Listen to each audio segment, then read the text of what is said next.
Hello and welcome back to another random blog. তো আজকের সকালটাও শুরু করলাম 1 কাপ গরম জল আর একটু ঘি দিয়ে। তো তারপর ব্রেকফাস্টে ছিল milk tea with toasted bread. তো তারপর না ব্রেকফাস্ট করতে করতে একদম বৃষ্টি এসে গেল, পুরো একদম বর্ষাকালের মতোই লাগছিল।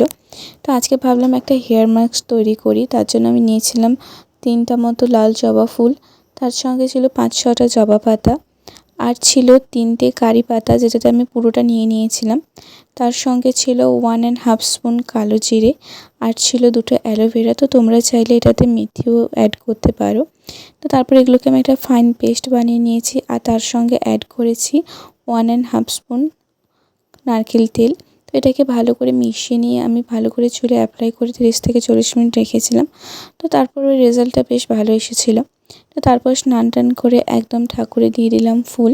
তো তারপর না আমার এসেছিলো একটা পার্সেল। আমি শ্রীলেদার্স থেকে একটা জুতো অর্ডার করেছিলাম, আর জুতোটা ছিল গ্রিন কালারের, বেশ ভালোই এসেছিলো। তো আমার না পায়ে পরে বেশ ভালো লাগছিলো। যদি তোমরা এটা চাও তো কমেন্ট করে জানিও, আমি অবশ্যই লিঙ্কটা প্রোভাইড করব। তো তারপর আমি খেয়েছিলাম একটু প্রসাদ, অ্যান্ড দেন ডিনারে ছিল রুটি আর ডিমের তরকারি। So that's it for today.